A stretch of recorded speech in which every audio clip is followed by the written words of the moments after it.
Chapter 14. Puzzling Characters. Horrified, Bess looked down the embankment at the rolling, tumbling girls.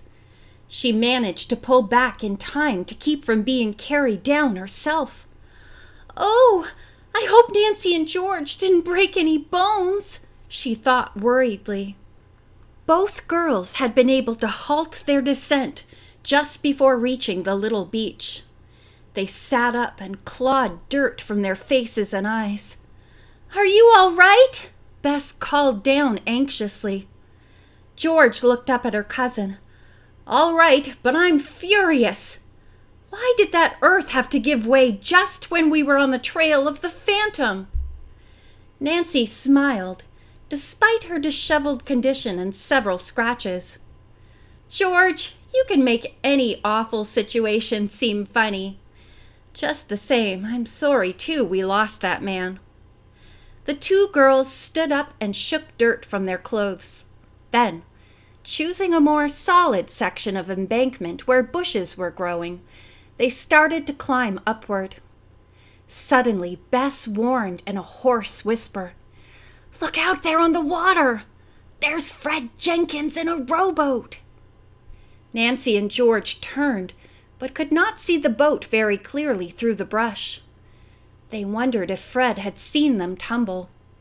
One thing was sure, he had made no effort to help them. He was far from shore and going past the spot where they were.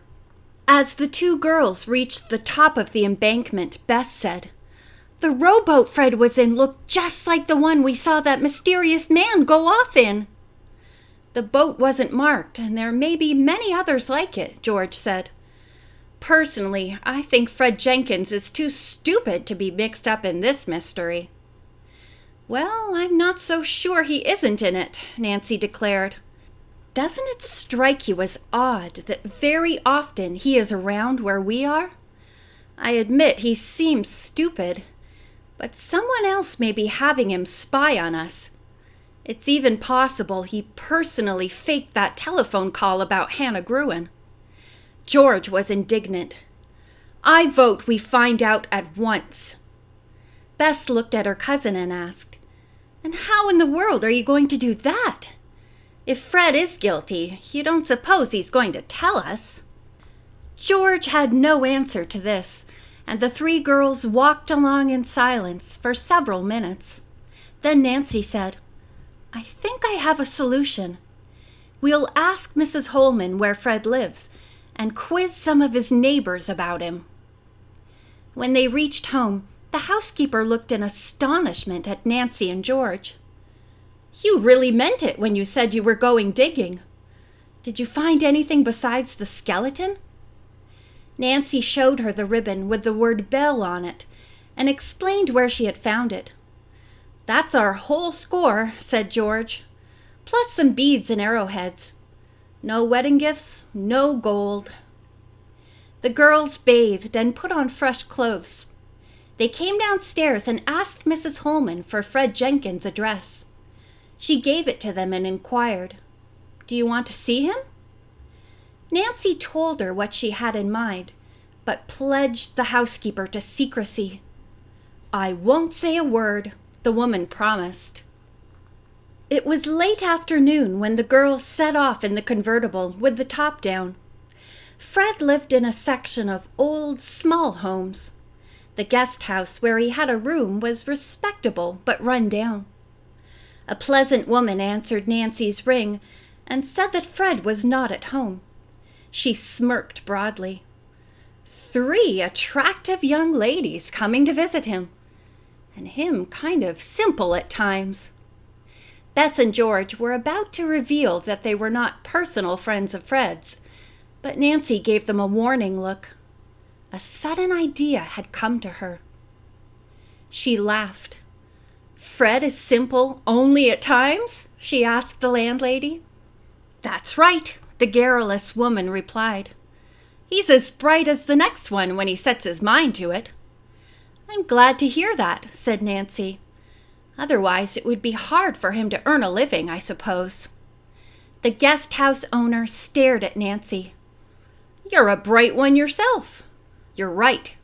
Fred couldn't hold down a job if he wasn't bright sometimes. Nancy went on quickly. That's why we're here, to see about giving Fred a job. I want my car washed, but I'll be in touch with him. The woman assured her that she knew Fred would be delighted to do any kind of a job for such an attractive girl. Nancy ignored the compliment. Secretly, she wondered if the woman were trying to pump her. She asked, "Oh, by the way, does Fred have a family?" "The only one I know about is his pa. Lives here with Fred." "I see," said Nancy. "I suppose he's employed too?" The guest house owner crossed her arms and leaned forward so that her face was very close to Nancy's. She spoke as if she didn't want anyone to hear her except the girls. "Kind of funny about him. He's a strange man. Don't talk much, and as far as I know, he don't work neither. But you know what? The last month or so, every single clear day he leaves here in the morning and don't come back until night."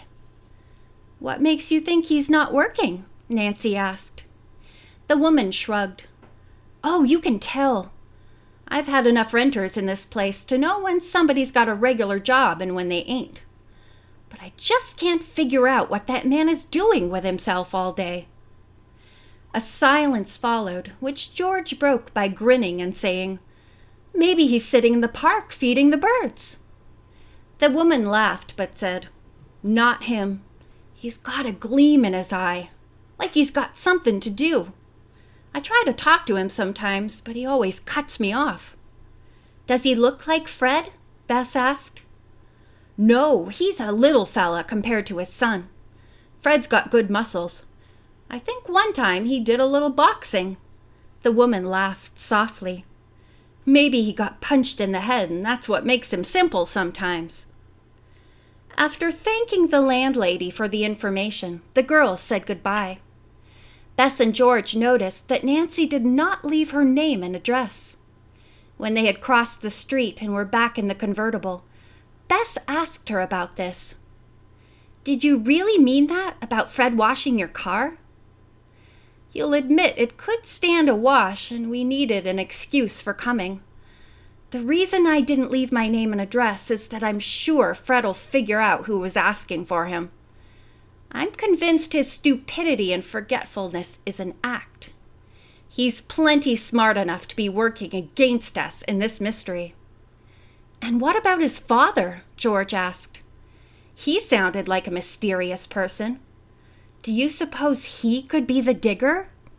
Before Nancy could answer, the girls saw a short, slight man walking toward the house. "He's the man we saw on the rowboat this afternoon!" Bess cried. He looked at the girls a second, then turned suddenly and hurried down the street, almost on a run. "I'll follow him," Nancy said. This meant turning the car around, which lost precious time. The other girls saw the man turn a corner, but by the time Nancy reached the intersection, he was out of sight. "Why would he run away unless he's guilty?" Bess mused. "Good question," George answered. "But guilty of what?" If Nancy came to any conclusions, she kept them to herself. During the rest of the drive, she was silent, preoccupied with her own thoughts. This had certainly been an eventful day. But what have I really learned from it? She asked herself. The mystery seemed as baffling as ever, but she felt sure that the man who had eluded them was mixed up in it somehow. And he certainly fits the description of Fred's father, she decided. When the girls reached the Rorick home, they found Ned, Bert, and Dave sprawled out in comfortable chairs in the living room. As they rose to greet the girls, they pretended to be weak-kneed and dizzy. "Oh, all that studying today," Dave said.